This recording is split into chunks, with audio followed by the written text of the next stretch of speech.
Okay, it's 11 p.m. You're in bed, and instead of sleeping like a functional adult, you're scrolling realestate.com.au, staring at a four-bedroom house in the suburb you actually want to live in. You will never afford this house, but you've already mentally moved in. You've picked the room for the dog you don't even have. You are emotionally invested in a kitchen island. Sound familiar? Of course it does. We've all done it.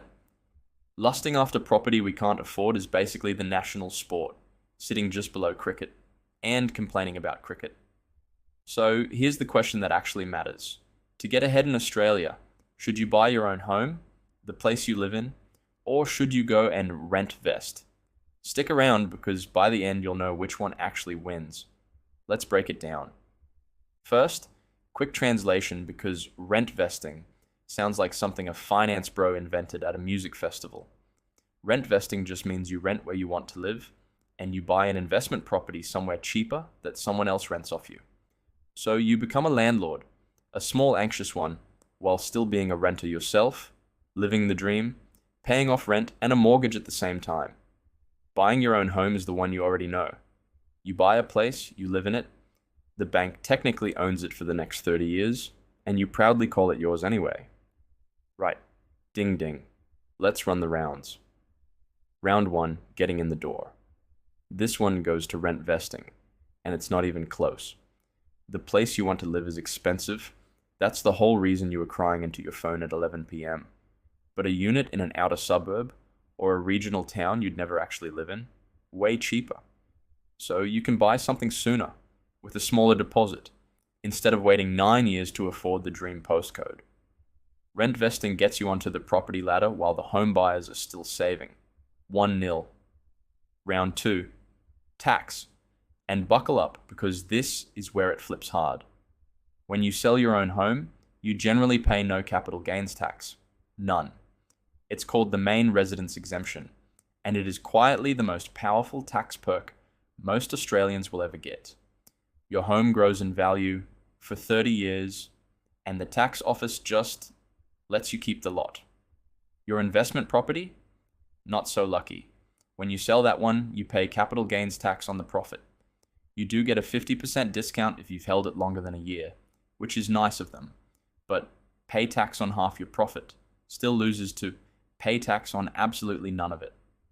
Now, rent vesting fights back here, because while you own that investment, you can claim deductions, including negative gearing, which is just a fancy term for if the property costs you more to own than it earns in rent, you can knock that loss off your taxable income.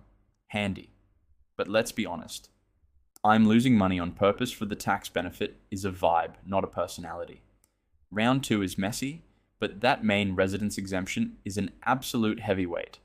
Call it 1-1. Round 3, lifestyle. Rent vesting wins on flexibility. Easily.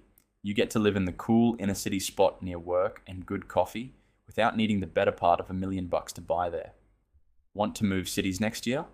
Easy. You're a renter. You're free. You're breezy. But here's the catch, and it's a big one. You're still a renter, which means your landlord can decide to sell, or jack up the rent, or take 4 months to fix the heater. You've got freedom, but basically zero security. Buying your own home flips that completely. You can paint the walls, get the dog, and never be told to leave. The trade-off is you're glued to one spot and one enormous mortgage, so pick your poison. Freedom or a fortress. Round 4. The costs you conveniently forgot about. And mate, there are heaps. Buying your own home stings you with stamp duty, which is a tax you pay purely for the privilege of buying a house, because of course it is. The good news for home buyers, if it's your first place and you're actually living in it, you'll often score a stamp duty discount or even a first homeowner grant depending on your state. Go and buy an investment property instead, and you generally get none of that. Full stamp duty, no grant, enjoy. But rent vesting hits straight back because nearly everything you spend on an investment property, the loan interest, the repairs, the council rates, the property manager, is tax deductible. Your own home? Your leaking tap is just your problem, and your money forever. Slight edge to the home buyers this round. purely for the free government money. Round 5, risk. As in, where exactly are all your eggs sitting? Buy your own home and you've got one massive asset in one single suburb doing all the heavy lifting.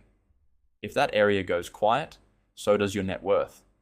But at least the roof over your head isn't going anywhere. Rentvesting spreads you out a bit because you can own in a totally different city or market than the one you live in. Sounds clever, but it comes with its own special nightmare, and it's called vacancy. If your investment property sits there empty, the rent stops, but the mortgage absolutely does not. And don't forget, you're still a tenant yourself, so your own rent can climb, and you can still be politely shown the door. 2 fronts, double the things that can quietly go wrong. Honestly, this round's a draw. Just pick the kind of stress you cope with best. And here's the thing almost nobody mentions. Buying your own home is secretly a savings account you physically cannot raid.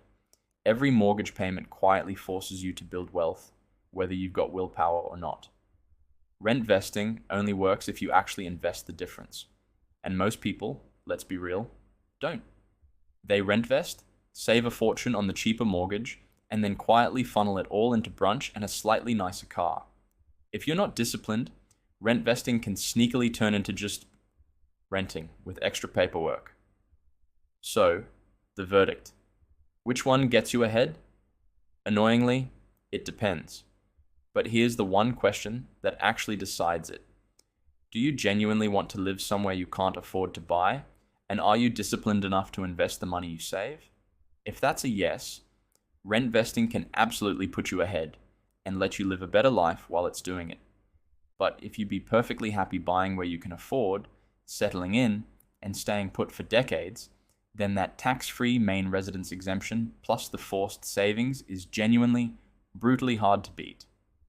But at least now, next time it's 11 p.m., and you're emotionally moving into a 4-bedroom house you can't afford, you'll know whether to actually buy it or quietly rent near it and go buy something boring instead.